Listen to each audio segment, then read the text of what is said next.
Alors bonjour mesdames, messieurs, bienvenue à cette nouvelle édition de Gotchar, votre podcast hebdomadaire d'actualité automobile et d'essais automobiles, parce que cette semaine encore, j'ai eu l'occasion de faire deux essais différents, c'est-à-dire la Genesis GV60, le premier VUS 100% électrique de la marque, et le très dynamique Alfa Romeo Stelvio Veloce, dit bien sûr avec l'accent. Et moi, je vais vous parler de deux véhicules électriques assez futuristes, merci. Premièrement, le Lucid Air Sapphire de plus de 1200 chevaux, quand même, et aussi du concept Lincoln L100. Moi, c'est William Bouchard. Et moi, c'est Marc Bouchard et vous écoutez Gotchar.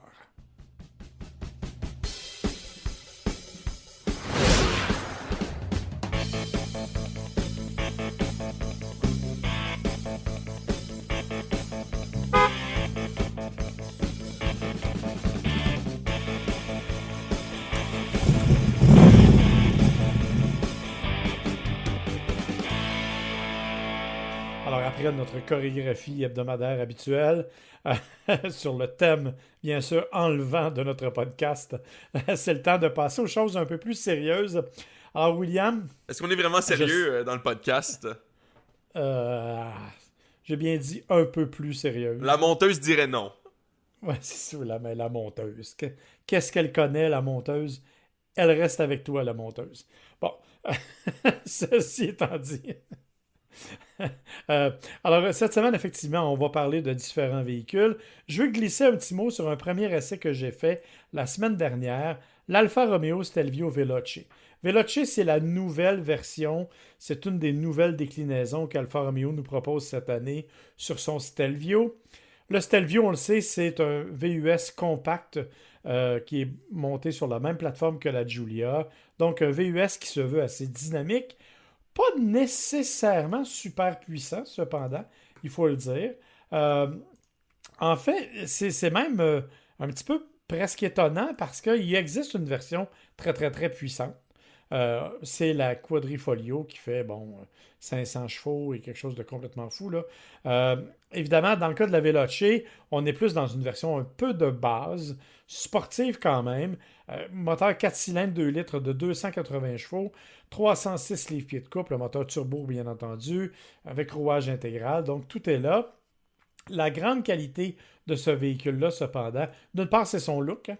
Moi, j'aime beaucoup le look des voitures européennes. Toi aussi, je pense, William. Oui, quand même, je Euh, l'aime beaucoup. Je suis en train de la regarder en ce moment. ouais, ouais, non, elle est vraiment belle. Surtout que moi, j'avais la version jaune moutarde. Ben, pas tout à fait moutarde, là. Semi-moutarde, pas bronze, doré, bref, quelque part entre les deux. Et un intérieur qui est assez fascinant parce que on a vraiment un look très différent. Bon, bémol, à l'intérieur, l'écran n'est pas très grand. On parle d'un écran de 8,8 pouces. Il est plus grand qu'avant, mais pas encore aussi grand qu'on l'espérait. Il faut dire qu'on est maintenant habitué à des affaires qui sont presque des écrans de C'est cinéparc. ce que j'allais te dire, on n'aurait pas dit ça il y a 5 ans, hein? Non, c'est ça exactement. Là, on est habitué à des trucs qui sont presque des écrans de cinéparc. Donc, clairement, on n'est pas tout à fait au même endroit, mais on aurait aimé quand même avoir un système d'infodivertissement avec un écran un peu plus grand puis quelque chose d'un peu plus ergonomique. Euh, la- Au-delà du physique, parce qu'il est vraiment beau, ce qui est vraiment impressionnant de ce véhicule-là, c'est la conduite. Il a une véritable conduite européenne, plus que n'importe quel des autres VUS disponibles sur la route. Donc, un véhicule qui se déplace assez bien. Le moteur n'est pas hyper puissant. Euh, il y a quand même trois modes, là. D'ailleurs, je trouve ça très drôle parce que les modes, c'est DNA ou ADN. Euh, A pour Advanced Efficiency, donc c'est la mode économique, écono whatever de la voiture. Donc, il va maximiser, par exemple, l'usage de désactivation des cylindres, va faire que la transmission va répondre différemment, donc c'est un peu moins dynamique. Le D, bien sûr, c'est dynamique, donc c'est la version la plus oomph du véhicule, et entre les deux, tu as la version normale, le N, donc qui est assez simple. Euh, mais c'est vraiment la direction, la précision de la direction, la rigidité du châssis, les freinages vraiment incroyables. C'est un véhicule qui ne se conduit pas comme un VUS ordinaire. C'est un véhicule qui se conduit vraiment de façon plus sportive, plus dynamique, sans aucune difficulté. Donc ça, j'ai beaucoup aimé ce côté-là. Moins aimé l'ergonomie, je l'ai dit, je le répète. Euh, Quand même un véhicule qui vaut 67 000 ou à peu près, dans le cas de la version Veloce, qui rajoute seulement des éléments esthétiques, hein. C'est pas parce que Veloce, ça veut dire vitesse qui va plus vite que les autres, là. On a juste enlevé l'appellation sport d'avant, je pense. Ou en tout cas, il y a une appellation qu'on a enlevée et on l'a remplacée par Veloce. Donc, c'est strictement des éléments esthétiques qui sont modifiés parce que la mécanique elle-même, c'est la même. Il n'y a que le quadrifolio qui arrive avec quelque chose de beaucoup plus puissant. Donc, un véhicule intéressant, un véhicule agréable, un véhicule très européen dans la façon de se comporter que j'ai beaucoup, beaucoup aimé. Euh, Par contre, avec beaucoup de réticence parce que les suspensions sont tellement rigides que tu les ressens. N'importe qui a déjà passé sur l'autoroute 20, par exemple, à la hauteur de Belleuil, connaît le célèbre pont Arthur Branchot. Euh, Demande-moi pas d'où vient le nom. Je sais que tu vas aller fouiller puis tu vas me le dire, ça sera pas long, Je peux mais le faire, je peux euh, le faire. je m'en doutais un peu. Mais le pont Arthur Branchot, c'est le fameux pont qui enjambe la rivière Richelieu entre Belleuil et Saint-Hilaire sur l'autoroute transcanadienne. Et c'est un pont qui a beaucoup, beaucoup de joints d'expansion. Et les joints d'expansion sont très proéminents. Alors, quand on passe là, on les ressent vraiment beaucoup. C'est un peu mon test pour vérifier les suspensions sur les véhicules. Je passe là 2, 3 fois par semaine, donc j'ai l'occasion de le tester. Et dans le cas du Stelvio, on avait la sensation que les suspensions vibraient. Un peu comme quand tu donnes un coup sur un verre.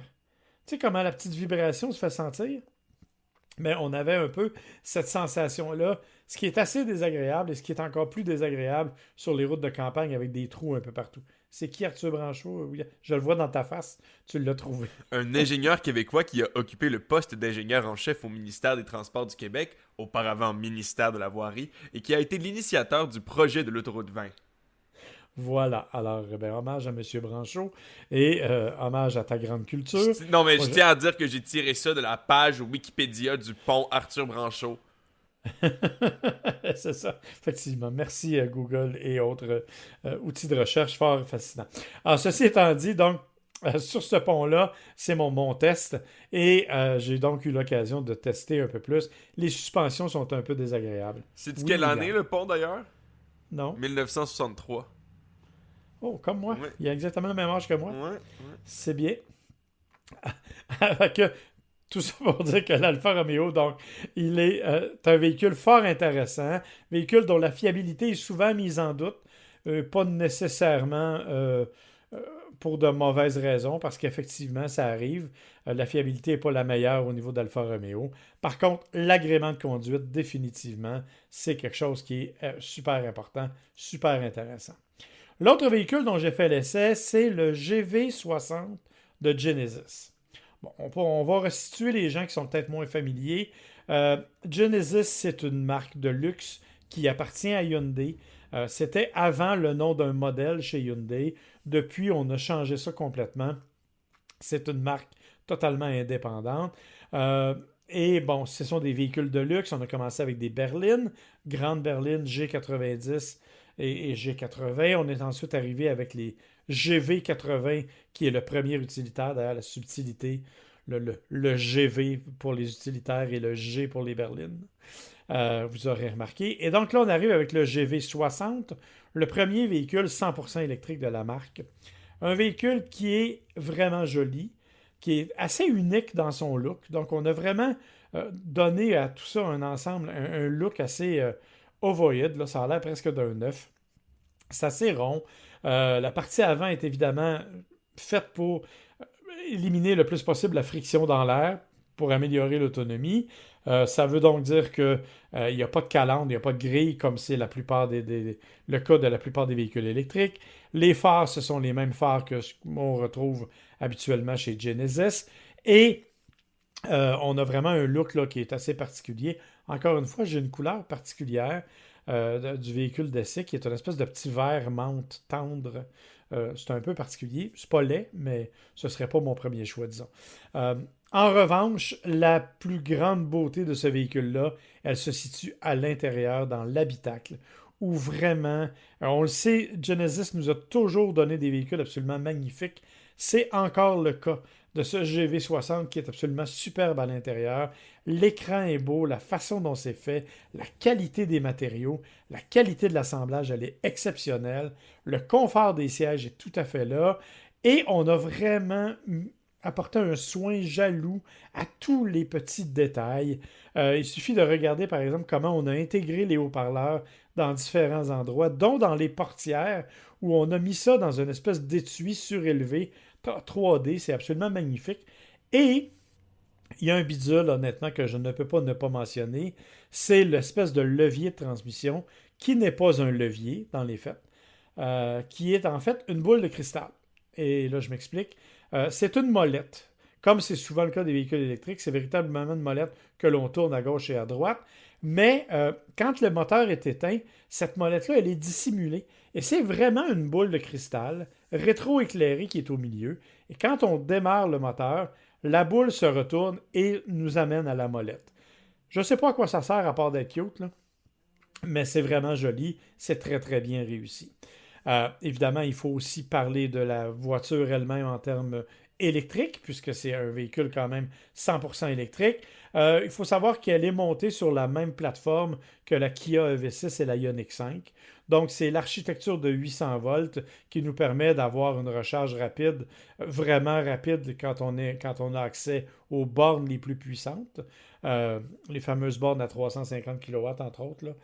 Donc, ça nous permet de recharger de 10 à 80% à peu près en 31 minutes. Peut-être un peu moins dans certains cas, ce qui est quand même exceptionnellement rapide, il faut le dire. Tout ça, bien évidemment, c'est parce qu'on a une batterie 77,4 kWh à l'intérieur, qui, normalement, sur une borne de niveau 2, comme celle qu'on peut avoir à la maison, va mettre à peu près 8 heures à se recharger au complet à partir de zéro. Avec une configuration comme celle-là, on parle, dans mon cas, parce qu'il y a deux versions du véhicule. Moi, j'avais la version performance. Traction intégrale, elle est de série sur les deux modèles. Donc, moteur électrique à l'avant, moteur électrique à l'arrière. Dans mon cas, on parle de 429 chevaux, 446 livres-pieds de couple et on parle de 378 km d'autonomie grâce à la batterie lithium-ion polymère qui est insérée dans le véhicule. Si on va sur l'autre version, qui est la version qu'on appelle Advance, euh, elle a aussi le rouage intégral, mais le moteur électrique avant est un peu moins puissant. Donc, ça nous amène seulement 314 chevaux. Dans les deux cas, le couple est le même, sauf que tu auras compris qu'à ce moment-là, ben, on peut augmenter l'autonomie jusqu'à 399 km. Donc, quand même une autonomie qui est tout à fait raisonnable et comparable à ce qui se fait dans le domaine de ce point de vue-là. Euh, Bien sûr, là, on le dit, ce qui est intéressant, c'est que ça a été le cas quand j'ai essayé la Ioniq 5 et la EV6. Et oui, William, tu vas essayer la Ioniq 5 bientôt. J'ai hâte, j'ai hâte. Euh, on respecte vraiment l'autonomie annoncée.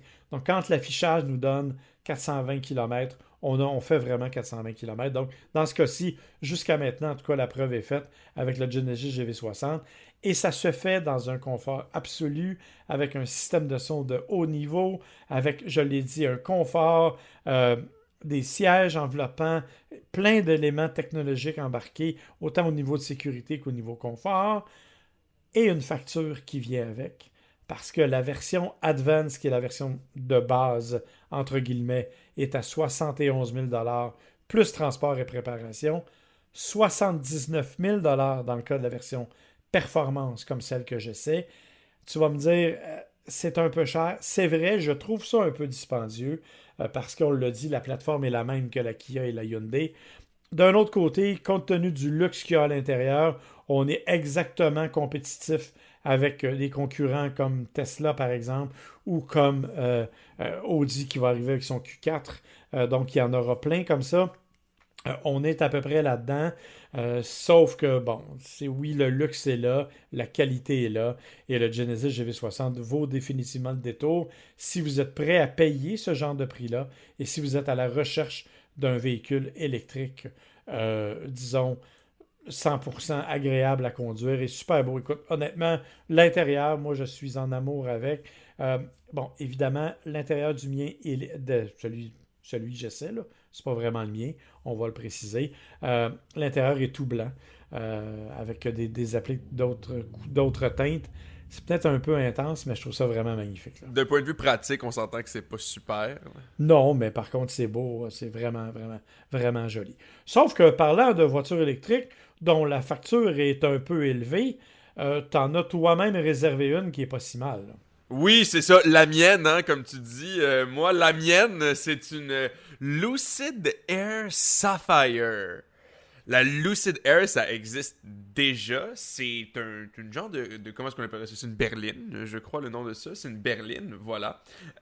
Qui est une berline de luxe électrique faite par la compagnie Lucid. Si vous la connaissez pas, c'est pas grave. Moi non plus, je la connaissais pas avant de voir le Sapphire. C'est pas très populaire, je crois, hein? Ben, en fait, il faut dire que c'est une toute nouvelle compagnie. Là. Lucid, c'est un des startups, si tu veux, qui a commencé récemment et qui arrive avec une nouvelle technologie, une implication des nouvelles batteries et tout ce qui vient avec. Donc, on est vraiment là dans un monde où on propose quelque chose d'assez nouveau. C'est une nouvelle compagnie basée en Californie, bien entendu. Donc, on s'en va là-dedans. Là. C'est une nouveauté. Là. Mais en tant que tel, le Lucid Air, c'est quand même pas si mal si on regarde en termes de prix. C'est le véhicule, du moins selon la compagnie, qui a la plus longue autonomie, un véhicule électrique qui a la plus longue autonomie sur la planète, et il commence à 90 000 US, soit à peu près 115 000 canadiens. Là, vous allez me dire, mon Dieu, ça c'est pas si pire, 115 000 canadiens. Ben, il faut comprendre que le Lucid Air Sapphire, quand on vous dit payer le prix, va commencer à peu près 325 000 canadiens. Ce qui est quand même une petite différence, t'en conviendras. Oh, oui. Écoute, moi, rendu là, remarque que entre 125 et 300 000, si j'avais les moyens, ça me dérangerait pas tant. Là, mais... Rendu là, effectivement. Rendu là, tu peux même te payer le gaz. Je sais même pas pourquoi tu vas te chercher une électrique. Mais avec la Air... Façon de voir les choses, je te dis. Non, mais vu de même. Mais avec la Air, il y a aussi la version performance de la Air qui a quand même 1111 chevaux. Hein, donc ça existe déjà. Mais là, avec la Air Sapphire, ce qui vous coûte là, 325 000, c'est entre autres le fait qu'elle va être capable de développer avec ses 3 moteurs, 2 en arrière, 1 en avant, 1200 chevaux vapeur, ou du moins plus de 1200 chevaux vapeur. On ne sait pas exactement c'est combien pour le moment, la compagnie ne l'a pas encore dit, mais quand même, 1200, là... Ouais, non, là, ça commence à être du solide, là. Ça commence à être complètement fou. Déjà que Lucid nous proposait des choses de fou. Tu parlais d'autonomie, on parlait de plus de 800 km d'autonomie dans certaines versions de la Lucid. Et vraiment, on parlait déjà tu l'as dit, d'à peu près 1000 chevaux pour des versions, disons, plus standards. Ben, plus standards. Il y en a des moins puissantes que ça, là, mais celle-là... Ils sont déjà en production. Ouais, c'est ça. Mettons, 1200 chevaux, là, j'imagine que la vitesse maximale, c'est quoi? C'est l'équivalent de... Ils disent au-dessus de 325 km/h. Et ça va faire le 0-100 dans le temps de prendre un respire. En bas de 2 secondes qu'ils annoncent. Et ça, c'est pas pour rien, hein, parce que, on en parlait juste avant, fait que je sais que tu le sais, mais la Tesla Model S Plaid, Tesla se vante qu'elle fait le 0-100 en à peu près 2 secondes, en un tout petit peu plus de 2 secondes, sûr que là, on parle avec des miles, là, donc c'est 0,60 miles par heure en 2,1 secondes. Eh bien, la réponse de Lucid, c'est nous, on est capable de le faire en bas de 2 secondes. Mais pour le moment, on ne sait pas exactement c'est combien, parce que justement, c'est juste une annonce qu'ils ont fait récemment. C'était au Monterey Car Week en Californie. Ils ont simplement annoncé que la Sapphire allait exister, mais on n'en sait pas vraiment plus, sauf que la production devrait commencer à peu près dans le milieu de 2023. C'est quand même complètement fou. Et le pire, c'est qu'ils vont vendre toutes les unités. J'en suis profondément convaincu. C'est la puissance de ces petites startups-là, hein? Vendre toutes leurs unités, mais jamais capable de faire du profit au bout du compte. Bah ouais, ou en fait, ils font du profit parce qu'ils disent qu'ils investissent dans leur compagnie, dans les nouveaux modèles, mais tu sais, c'est... Enfin, bref, on pourrait en parler Mais là, je vais te longtemps. parler de quelque chose d'encore plus fou, je te dirais, encore plus surprenant. Parce que là, bon, tu te dis, un char électrique, 1200 chevaux, c'est cool, là, c'est impressionnant, c'est cher, mais c'est réaliste. Mais ce que Lincoln nous a montré récemment, c'est pas très réaliste, mais c'est quand même un bel exercice de pensée. Je te parle du concept L100. Je sais pas si tu connais le modèle L. Probablement que tu l'as pas connu de ton vivant, hein? Il a quand même été... on a arrêté sa production en 1930, donc c'est quand même un petit peu avant ta naissance. Mais le Lincoln L, c'est justement un modèle des années 1920 qui était le premier modèle qu'on peut dire vraiment de luxe là, de Lincoln. Et là, le L100, le concept L100, qui d'ailleurs est une berline, ce qui est étonnant venant de Lincoln, qui pourtant dans les dernières années a tué sa dernière berline et ne font que des VUS pratiquement. Pour l'Amérique du Nord. C'est vrai. Parce qu'on a quand même représenté une MKZ en Europe, rappelle-toi. Tu vois, je m'en rappelais pas du tout, fait que merci de me l'avoir rappelé toi-même. Mais dans tous les cas, c'est une berline qui est supposée être inspirée du modèle L, mais bon, moi, personnellement, je le vois pas tant. Si toi, tu le vois, tu me le diras.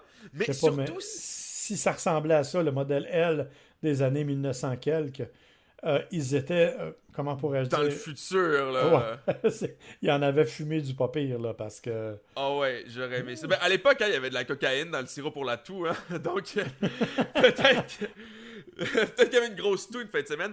Non, mais sérieusement, celle-là est quand même un petit peu plus impressionnante, je crois, que celle qu'on aurait pu développer dans les années 20, du moins du point de vue de la technologie, avec un système 100% électrique. Mais ça, en fait, hein, on le sait pas, mais ça date d'il y a longtemps, les voitures électriques, les premiers véhicules 100% électriques. On y reviendra dans un autre épisode. Mais aussi autonome. Donc, ça, c'est pas très réaliste. Autre chose pas très réaliste, son toit, c'est supposé être une espèce de toit ouvrant, mais fait de vitres. Oui. Encore une fois, c'est une technologie qui reste à être mise à l'épreuve. Moi, ce que je trouve vraiment intéressant, outre son extérieur là, vraiment impressionnant, tout chromé, les pneus, ça a l'air d'être des pneus un peu comme les concepts là, de pneus sans air qu'on a vu récemment de chez Michelin et Goodyear avec les espèces d'alvéoles là, en métal. Ça a l'air un peu de ça. Dans le fond, pour avoir des pneus plus solides, j'imagine. Ça a l'air un peu... Le derrière a l'air un peu de la DeLorean, je trouve, peut-être. Puis elle est super allongée. Moi, je la trouve relativement belle. Les portes s'ouvrent comme des portes suicides, mais sans porte avant. C'est comme des portes papillons, mais inversées. Je sais pas comment le décrire.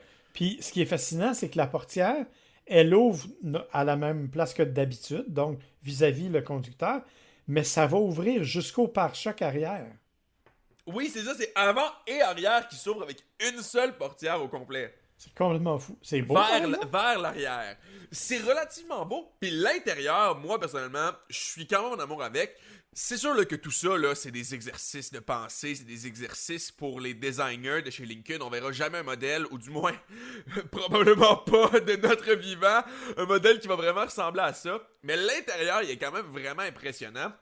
Je vais garder le meilleur pour la fin, mais premièrement, vu que c'est un véhicule autonome, pas besoin de volant. Hein? On s'enfargera pas là-dedans pour rien. Là. C'est ça. Donc, on a un genre d'écran et... Comment appeler ça? Une boule de cristal encore, hein, finalement. Il faut croire que c'est à la mode. Il y avait ça aussi dans la BMW iX, la boule de cristal, la molette en cristal. Mais il y a aussi ça là-dessus. Puis, il y a aussi ça là-dessus. Et c'est ça qui va permettre d'interagir avec la voiture à travers un écran. Et ce qu'on peut faire, c'est qu'on peut prendre les sièges avant et les retourner vers l'arrière pour faire ce qu'ils appellent la configuration sociale. Bien sûr, comme on n'a pas besoin de conduire, on peut juste jaser comme dans une cabine de train. Moi, c'est ce que ça m'a fait penser. Oui. Grand luxe, le train, par exemple, là, mais oui. Ben, c'est quand même grand luxe à l'intérieur de Lincoln. Effectivement, c'est sûr que là, avec Lincoln, là, on prend des grands mots. Sa couleur est un bleu frais de l'air pur.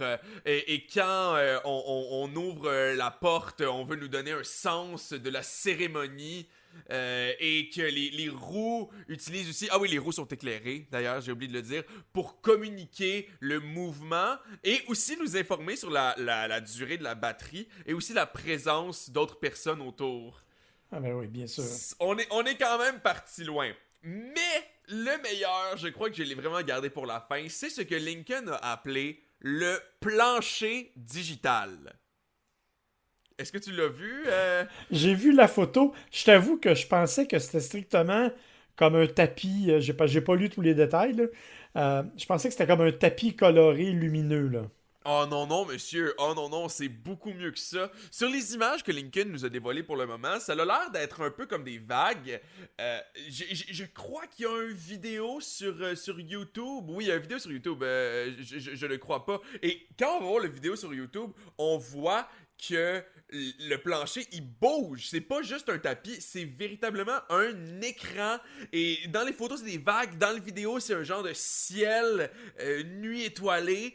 Mais le plancher est un énorme écran qui, voilà, peut nous montrer, je sais pas moi, les chutes du Niagara, des documentaires sur la nature.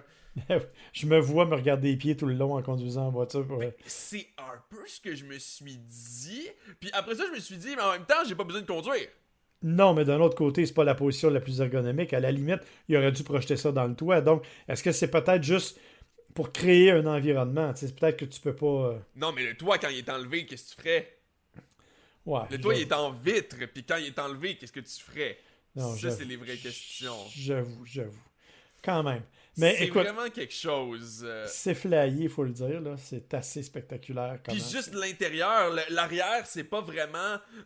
J'ai pas vu quoi que ce soit par rapport à la sécurité ou par rapport du point de vue Ouais. pratique du moteur ou quoi que ce soit, hein. Non, non, ben c'est ça, ils n'ont pas parlé de moteur, là, ça vaut même pas la peine pour le moment. D'après moi, elle va voler de toute façon. Ça ressemble à ça, mais en arrière, c'est une banquette. J'ai pas vu une ceinture de sécurité après ça, mais c'est une banquette. L'intérieur est fait un peu comme.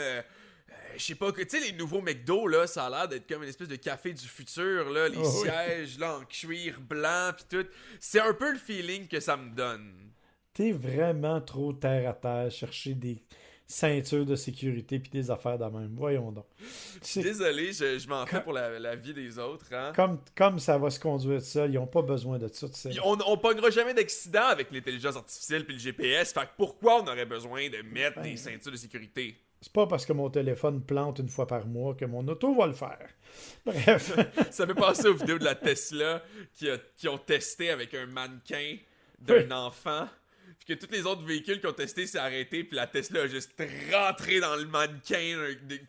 Le kid, il revole dans la vidéo, ça vaut vraiment la peine. Ouais, on parlera pas de ça, on va encore se faire dire qu'on parle contre Tesla. Non, non, non, non, mais l'explication officielle, c'est que c'est fait avec la chaleur et que vu que c'était un mannequin, il n'y avait pas de chaleur. Donc, ça, c'est Ouais, l'explication officielle. bien sûr, de toute On verra. façon. Enfin, enfin. Mais écoute, tu as parlé de quelque chose d'intéressant. Bien sûr, le Lincoln en fait partie, mais ça fait partie un peu de ce qu'on voulait parler aussi, c'est-à-dire que tu as parlé de la Monterey Car Week qui se déroulait la semaine dernière. C'est un concours d'élégance qui a lieu chaque année et au cours duquel on dévoile plusieurs véhicules, souvent des prototypes comme celui de Lincoln, évidemment. On en a quand même dévoilé quelques-uns qui sont intéressants cette année, il faut le dire. Euh, je pense entre autres à, bon, évidemment, pas dans nos budgets, mais Bugatti est arrivé avec une W16 Mistral qui est absolument spectaculaire. Bentley arrive avec d'autres choses. Mais celle qui, moi, a attiré mon attention, en fait, c'est l'Acura. Parce que Acura a décidé de revenir avec un nom qu'on connaissait déjà, qui s'appelle la ZDX. Et la voiture va être le premier véhicule électrique d'Acura. Donc, c'est vraiment cool parce que Acura nous avait promis d'arriver avec des voitures électriques bientôt. Et là, il semble qu'ils vont effectivement tenir parole. Le premier véhicule électrique a été dévoilé lors de la Car Week. D'ailleurs, je vous invite à faire une petite recherche si vous avez le temps. Allez voir tout ce qui a été dévoilé à la Car Week. Ça ne, comment pourrais-je dire, dans mes plus folles pensées, j'aurais jamais les budgets pour m'acheter ce genre de véhicule-là. De ceux qui ont été dévoilés là-bas, il y a vraiment des voitures absolument magnifiques qui ont été dévoilées. Ta Lincoln en fait partie, mais il y en a qui sont des véhicules de production et honnêtement, ça vaut la peine. Mais on est aussi dans une espèce de période où ces concepts-là qui s'inspirent de modèles d'il y a mon Dieu, presque 100 ans rendu là. Hein? Mais c'est 100 ans, en fait. La L100 a été justement faite pour souligner le centenaire de Lincoln. Bon, ben voilà, exactement. Donc, pour le 100 ans, des voitures centenaires, ça me fait penser un peu au le Chrysler Airflow aussi qu'on avait vu il n'y a Oui. pas très longtemps, puis aussi au Cadillac Inner Space. Oui, effectivement, tu as raison. Et de plus en plus, d'ailleurs, on conserve les appellations mythiques, si tu veux. Ouais, bien sûr, il y en a qui ont chialé pour la Mustang Mach-E, rappelle-toi, mais on avait conservé ce nom-là. De plus en plus, on va rechercher des vieux noms. Hein. Mais le Dodge, Bronco. ouais, Hornet. Dodge nous présente le Hornet. Il y a déjà d'ailleurs plus de 25 000 réservations de fait pour un véhicule qui va être soit essence, soit hybride branchable, qui va arriver dès l'an prochain. Mais on ramène le nom Hornet. Donc, on est vraiment là-dedans. Donc, ça va être quelque chose à suivre. Et il faut le savoir bientôt, Mustang arrive et là, on finit là-dessus. Tu sais qu'en septembre, c'est le nouveau, euh, la nouvelle version du Salon de l'Auto de Détroit, hein, qui ne sera plus exactement ce qu'elle était. C'est-à-dire que c'est un salon qui va être essentiellement à l'extérieur. Et on va nous présenter la nouvelle génération de la Ford Mustang. On ne sait pas trop si elle sera électrique ou pas, mais il y aura donc une nouvelle génération de Ford Mustang qui va être présentée à ce moment-là. Donc, j'ai bien hâte de voir ce que ça va donner, là. D'ailleurs, elle a un nom. Il faut que je retrouve le nom. Là. Je ne l'ai pas sous la main en ce moment. Mais elle a effectivement un nom particulier là, qui sera cette nouvelle Mustang. Mais on perpétue le nom encore une fois. Donc, on conserve le nom.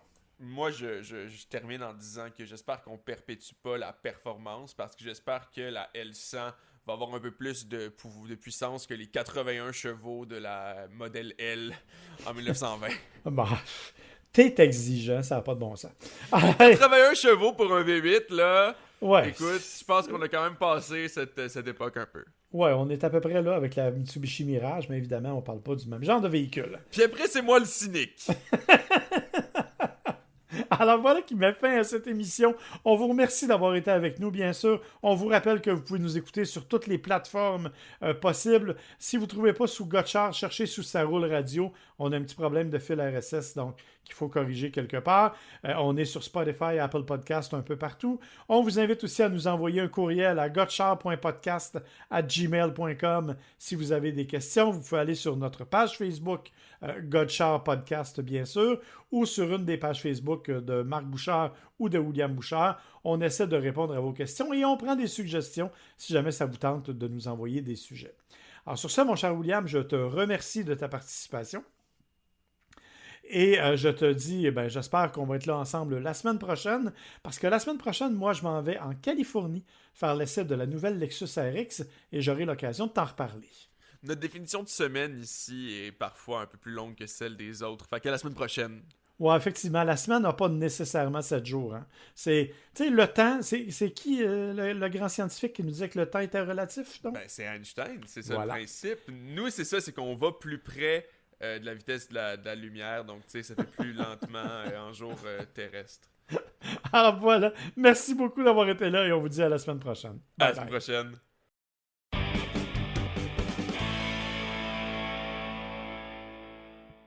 Gotchard est une production de l'agence MWA Bouchard, à l'animation Marc et William Bouchard, au montage sonore Audrey Denomé et pour la musique thème Kevin MacLeod.